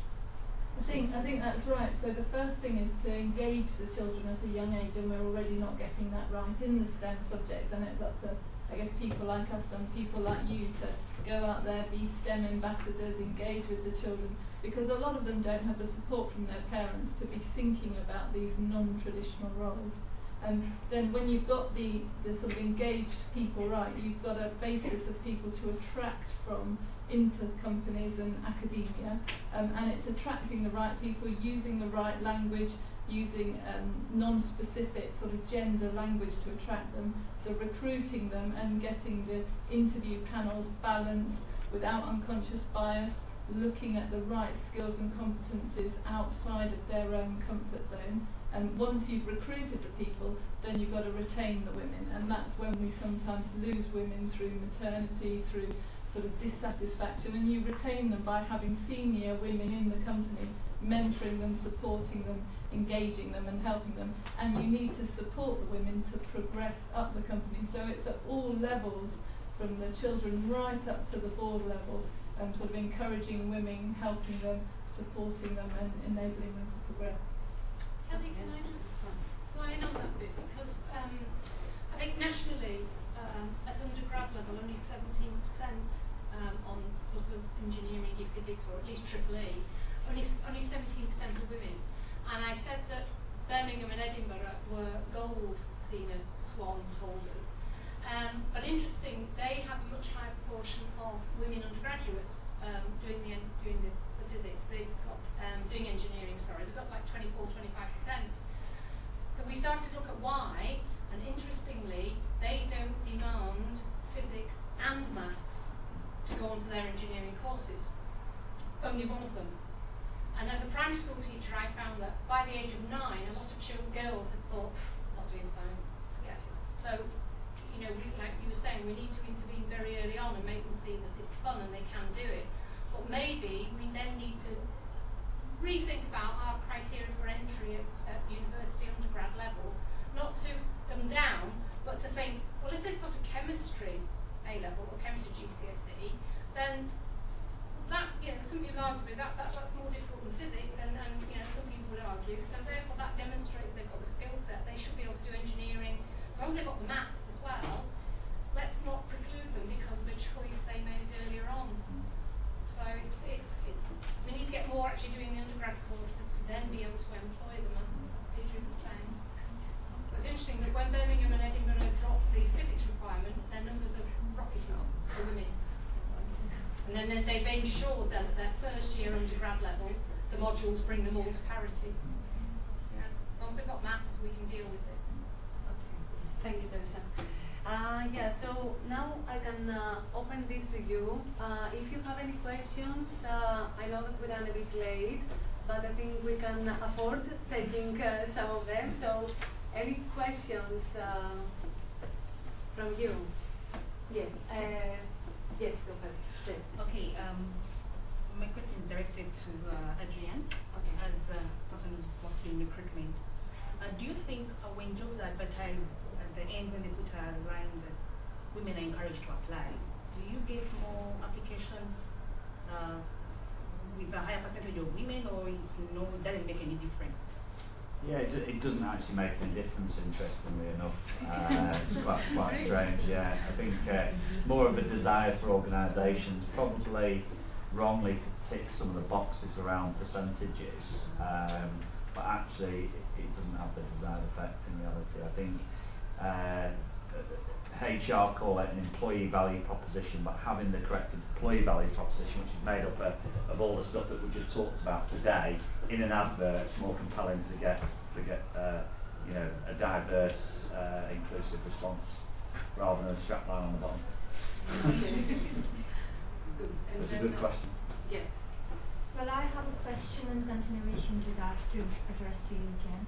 So for the same statement that women are encouraged to apply, when you actually go through the recruitment process, how much does the fact that you need to recruit a certain number of women in your company, how much does that affect your decision making or your questions to the, let's say, your decision making?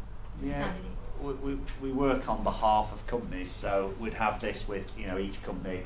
You know, heard from 3 different organisations that we actually recruit for. I think it's about setting the right type of questions for me. So we would encourage organisations to actually set the right type of questions to engage with a diverse mix of people, and then you'll get the balance naturally coming through rather than false selection. You know, again, I'm not one for just sort of making targets and numbers, and would encourage organisations to get the culture right at the top, get the thinking, get the projects, attract people in the right way with the right packages and understanding. So we would probably, we do push back on organisations to say that's not the right methodology and it won't get you people that will fit and stick really in the long run. So we do push back quite a lot on that and say we don't recommend that you do that, and if we're recruiting on their behalf, this is how we'll do it, and we'll recommend the right sort of way. So there are organisations that do that out there, and I don't necessarily think that's a good strategy for the long term. I agree. Just like Hilary said, I wouldn't like to be a person, you know, recruited just for the fact that because I'm a woman, so I should be recruited for a certain post. Yeah. No.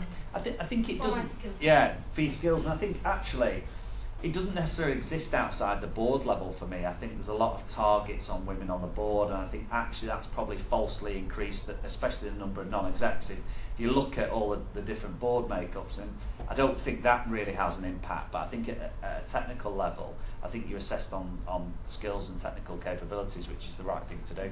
And if you've got the skills, no matter you know what gender you are, you'll get the role, which Maybe is we should get rid of that statement. I would, yeah. It's certainly something we would never do, and I'd encourage companies not to do that. Yeah. Legally, anyway, we can't discriminate against a characteristic like that. So Exactly. even though we have a target and we have plans in place to work towards that target, it's just trying to get the right foundation to enable women to come in and enable women to progress. We can't actually positively discriminate, and that wouldn't be to the benefit of the company to do that. Okay. Yes, James. A question probably mostly to the 3 ladies on the panel. Is there a danger that we use things like maternity leave as the standard bearer of equality and equity in engineering because women give birth? We split it, we say men can take this part of the role. Is that a very easy win? And actually there are other issues more important than things like that that would help you guys and everybody else in your... So that's a really good and interesting question. It is a big issue for women in industry and women working, so that has been something that sort of had a focus and needed to be addressed and has been addressed. Whether we're successful in getting equality through having kind of flexible working and maternity and paternity pay as it is, we're not there yet, but hopefully we're getting there. It's certainly not the only thing. But it has been a big factor for a lot of women, I would say, and it was a big thing for me, and I found therefore my company policy helpful for how I wanted to structure my life. But certainly that's not the only thing, that's only a very small part of what we do and what we are. And as I say, you need a whole package of things in place to support women. Yeah, I can't comment on the maternity side of things, but I think there's two ways to look at it. One is the real practical side of things. So what enables women to come in and stay within a business, and the other one is about the culture that the business promotes. And again, I keep harping on about it. When I talk about culture, it includes culture. It's not a gender thing. It's absolutely everything, every type of diversity. I did quite a lot of work on I&D for Cargill. And I stood up in front of the Manchester team, all shop floor workers, and after about 5 minutes this guy put his hands up, put his hand up and said, do we really need to discuss this? And I said, excuse me? And he said, well, it's just, we don't really have that issue here, do we? We haven't got a gender issue here. And I was like, what do you mean? And he was like, well, we don't have an issue, everyone just gets on with their job, don't they? And to say to him, well, yes, we do, and that sort of thing. It's very nice that we do get on with our job, but the fact that you don't recognise that it's actually a very hard thing for me to stand up in front of you guys, again, 95% guys, that in itself is the issue, and it actually turned into quite a heated debate about it in the end. And that for me was quite an eye-opener, and our general manager was in the talk as well, left me to it. But afterwards he said, well, you handled that quite well. I said, thank you. And he said, I didn't realise what an issue we had. And again, it comes back to the board level is one thing, and what's happening on the floor is another. And that is the culture, the practicalities, the getting the good, like the pay gap and the maternity and flexible working. And I've had to, I've benefited from flexible working from the elderly parents side of things this year. That's great that they are not easy wins, but they are the quicker ones compared to changing the culture of the company, and that's where the longer term battle will be. I think the reason why maternity always stands out, I think, is I think it was one of the first things that stood out, because for most women, unlike everything else in life, you just cannot dump your baby and say whatever someone will do with it. It's like, at a certain point, especially depending on the choices you've made, this child literally depends on you. So it was a big deal. If your company cannot support you through that, I mean, it's like you really have to leave the job, because you cannot choose over a baby. I mean, you cannot choose your job over a baby. It's like, there's no choice, it's a no-brainer. However, I think what you're saying is also important, is that, first of all, there are so many people these days who are having children later in life. So there has to be a reason why those women still not staying with the company. You have to address that issue. Because of course when they have the children and the policy isn't good, they'll definitely leave. However, what's happening to the women who are single? What's happening to the women who have chosen not to have children? Are you taking care of their needs? What about the women who had children early and they've come back into work? Are you taking care of their needs?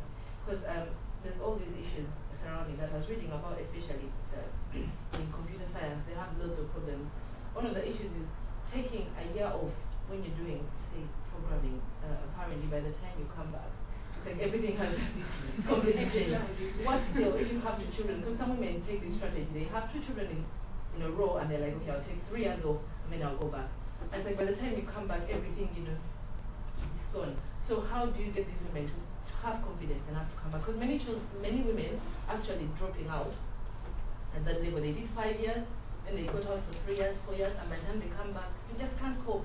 The guys they were with have progressed, and one of the things she mentioned about network rail, the fact that you have this kind of, you're assured of being in a certain band can help. But for some women, they were like, it was too much, in the sense that these are guys who maybe she felt she knows she can do better work than them, but the fact that she's taken 4 years off, she's come back into the company, if there's not enough, there's no program in place to kind of get her up to speed, she just feels overwhelmed. Like, I can't take this anymore. It's like you now, on top of having to deal with this, catching up with everyone else, you have to deal with kids when you go back home. I wonder maybe Chandra is a champion there. So that's a great example actually where you fall behind and can you learn as you go along. Another issue at Cargo, I remember when I was there was there was no PPE in female sizes. And it's those small issues to me.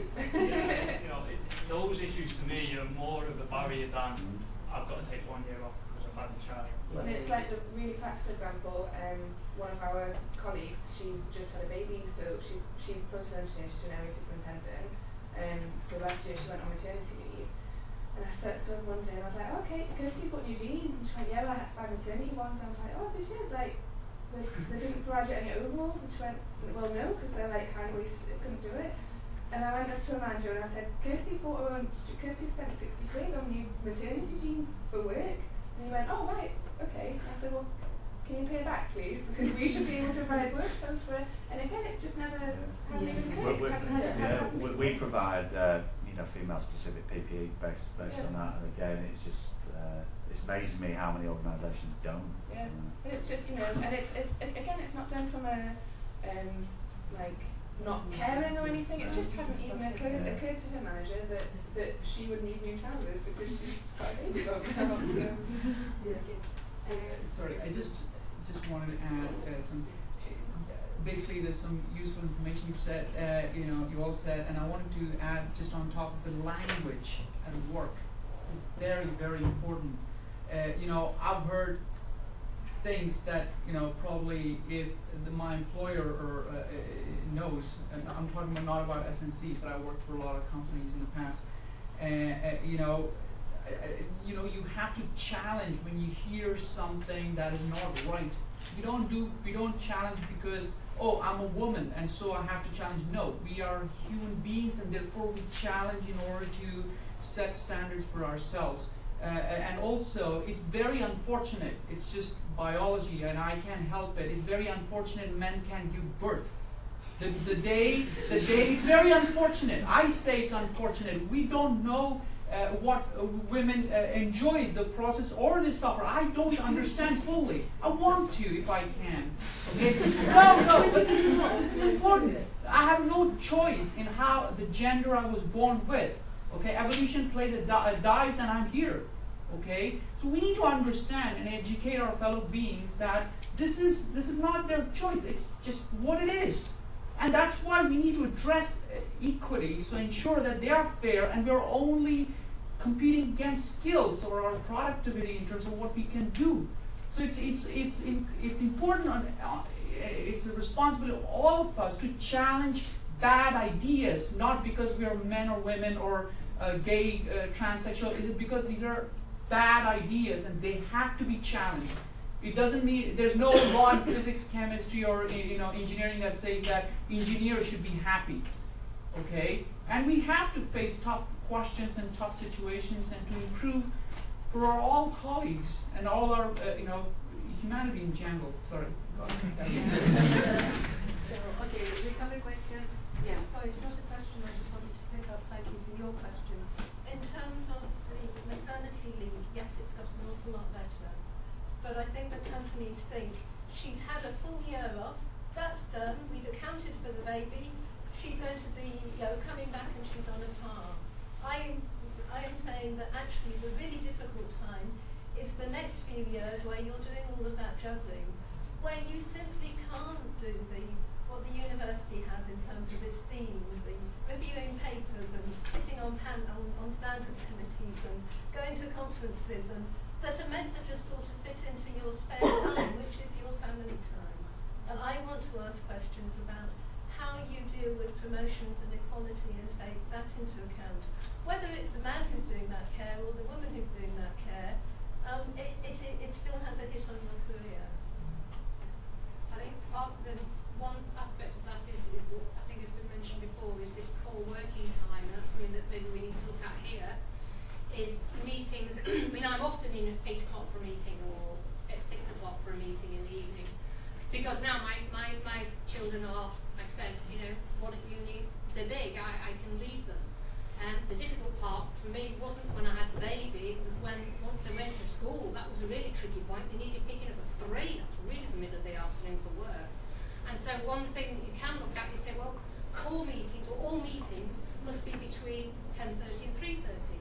Or 10 and 4, rather than this 8 or 9 a.m. So just making little tweaks like that. People can do their own work at their desks if they're required, but those meetings should only be between 10 and 3, or something like that. And tweaks like that can be That's really that's beneficial. something that we have adopted in our own organisation and makes a massive difference. Yeah. It makes a massive difference. Because then you can nip out, you can bring the child in, next day you can alter your time, your hours. So simple practices can make a big difference. Yeah, I think this is the last question. Yeah, so just quick. Yes, It was of course. interesting because last year there was this young lady trying to find a building, and then I helped her, and then she asked me what I was doing at the university. I told her I was a PhD student, and she made this very surprised face to me, and then she said, "But why? Why are you studying a PhD?" And then I said, "I don't quite understand what question is this." And she said, "Because in my country, PhD is just for ugly women that can't find a husband. And I think you are very ugly and find a husband and have children." And I was very confused about what to say to her, because I was first very sad about her and her country. But then I thought, I am from Brazil, and then I thought, yeah, I suffered the same in Brazil. Since we are born, we have this idea that to have success, we need a husband, because the woman has to take care of the husband. And I don't agree with this. I think partners should take care of each other equally. The same have children. So she was very, very surprised because I was in my PhD. And then the first thing I answered was, well, I have to pay my bills, so I have to work. But I don't know if I helped her, but this is the fact that since I was born, my mother told me the same. I should have a husband, and I should have children. And I don't have, and I think I have a life. So what is this thing of get a life and have a career? Well, I have a life. I hope I have a career. And well, I don't have children. So this is very challenging. Since we are children, we have to deal with this all the time. But the interesting thing about that story is that it was a female to say it, and we often put the stereotype in that it's men blocking women, and it's not at all. It's exactly like you said before as well. It's the culture that we are in, whether it's a culture or a business, like a country culture or a business one or whatever your background is. It's those changes, and it's barriers are put up by ourselves, by other women and men as well. And it only happens when we challenge as a society those weird, bad ideas that you have to confront them even if it is uncomfortable. Well, I think you have to be careful to say bad ideas. Yes, bad ideas, what I mean is, if there is discrimination, like if that lady said, oh, it's interesting, well, that is not true anymore. If you challenge her, educate her, that there are many examples that, and therefore you change, you make that person think, yeah, she makes sense, I'll go, and someone says again, then I will challenge that person. I will learn, explore more, and therefore we have a ripple effect in our societies. The reason we are here, that we made a lot of progress in terms of gender diversity. There's still lots more to be done. The reason why we are able to do this is because a lot of people work very hard, okay? And we need to do more on standing on those shoulders as humans or a species on this planet to progress. So that's what I'm trying to say. We need to look from a broader viewpoint in terms of what we need to do and address it from that point of view, rather than tomorrow, I don't know, that men have to fight for our rights or whatever it is. So we have to work for. It's not about today's women. It could be tomorrow something else. So we have to address what is needed, rather than just focus on just one thing alone. I don't know if it makes sense. Yes, yeah, but we have to, like you're saying earlier, I think we have to address both, because it's very important to realize that when it comes to discrimination, yeah, we tend to think that it's men doing this, but actually women are very much a part of this. I'll share with you an experience I was just trying to understand why people are still practicing, this is a bit divergent, but it's a female genital mutilation. I was just like, why are people still doing this? And I have a friend who's a social worker, and she's like, you see, we went into a community that still does it. It's illegal in the UK, but people still do it. And she was like, we talked to the women. They know all the dangers and the harm that's associated with it. However, their issue was if we don't do it to our daughters and they get married, then their husbands bring them back. So whereas we know all these things, we want our daughters to get married, we want them to have children. So it's very good for you to tell me that it's bad and all this stuff, but I don't want to stay with my daughter not married, because in their society it's very important for girls to get married. So then it became very clear to the social workers that it's not enough to educate the women. The women know, however, they need their daughters to get married. So you need to educate the men as well, so that, because you just need that 1, 2, 3, 5 men to stand out and say, hey, if she's done it, I don't want to marry her. I want one who hasn't done it. Then the rest will say, oh, it's normal. However, as long as you educate the women and tell them, and they still need their daughters to get married, they'll continue to do it. So it has to be, yes, all of us. Yeah. Because it's the mothers who deal with their children when they're young, at least in our society. So if the mothers are not empowered to think that it's okay for their daughters to be engineers, to be CEOs, it doesn't matter what everyone tells the girl. When they go home and their mother tells them, they have to be, because there's some people who have strong personalities, we have to agree. There are people who have been told by everyone around them that you can't do this, and they persevere and done it. They're all those people we read about. But the average person kind of believes what they hear. So there's so many girls whose dreams have been killed just because their mother told them that, hey, I have a friend who got a scholarship, PhD. Her husband said it's okay, you can go and do it, fully funded in America. And her mother told her, no, you can't leave your husband here. He'll be taken away. She would be graduating next year, by the way. Because at the time we started, I'd just been 1 year in, and she was like, oh, I got a scholarship. And I was like, I'm so happy for you.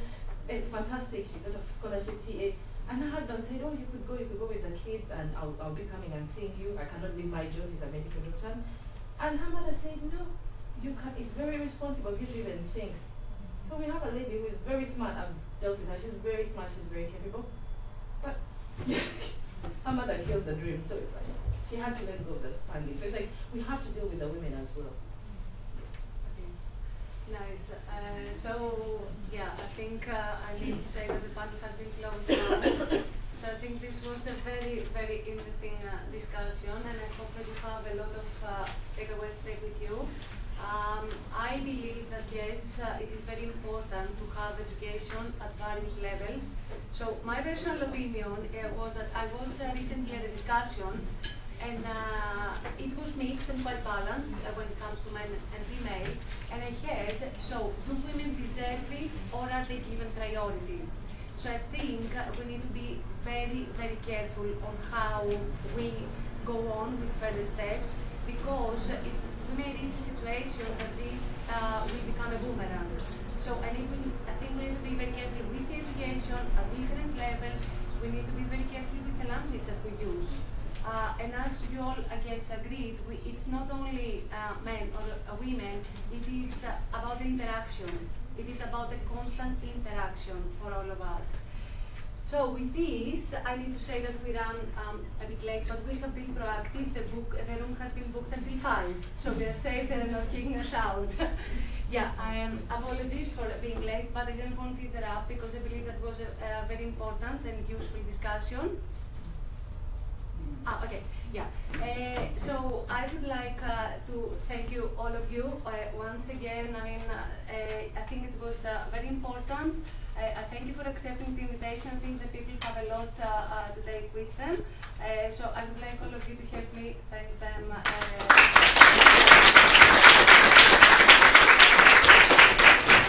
At this point, I would also, of course, like to thank the speakers from the first part. I think all the talks were inspirational. Thank you so much for coming here. Thank you for sharing your experiences. Thank you so much. And of course, I would like to thank our collaborators for today. So the IEEE Women Engineering, the IEEE Women Power, the IEEE UKNRI, and of course the IEEE PES. They have provided great advice and support in the organization of all of our events. And for the women in the room, if you would like to know more, you can visit the websites of the IEEE Women Engineering or Women Power. They have a lot of events, they provide mentoring, they provide career seminars, networking, so I would encourage you to visit. There are a lot of information that you could benefit for. Then, of course, I would like to thank the IEEE student branch. I could and all the members of the committee. I mean, Jane, Veliki, and Lucy, I believe, I hope that you found this as useful as I found it. Yui, Rafat, Bunyang and Zong, thank you for all the planning and coordination. And James and Trevor, thank you for all the help during last period. You have been true mentors, and I truly mean this. And last, thank to all the people being around. Thank you that you have stayed so late. I hope that you found all the conversation informative. And if you'd like to know more about our activities, visit us on Twitter, Instagram, or Facebook. Yes, thank you. Yes. Sorry, I just have only one thing to add, because this is an IEEE event, it's probably relevant, and Kelly kindly already covered in terms of what Women in Engineering chapter and group does within IEEE. So you have vast support, especially for women engineers. You have a membership of 15,000 plus across the world. So just to give you a general idea, Power and Energy Society members are 35,000 plus. So you can imagine, in terms of 35,000 may not sound a lot, but half of them, those members or the numbers are in Women in Engineering, and it's fastest growing affinity group within IEEE. So there's a lot of support. They also offer funding for various aspects, scholarship, travel grants, and things like that, especially when you attend technical conferences and things like that. I would strongly advise you to take advantage of it. As Kelly already mentioned, this mentoring program. And also, one of the most important thing is, change doesn't come automatically. We have to push ourselves into most uncomfortable situations and make that change happen. So I would strongly encourage you to volunteer with your local student branch chapters, with Women in Engineering and other related affinity groups, and be part of that change so you can bring new ideas and make a better place. And that's the note I want to leave with. Thank you so much.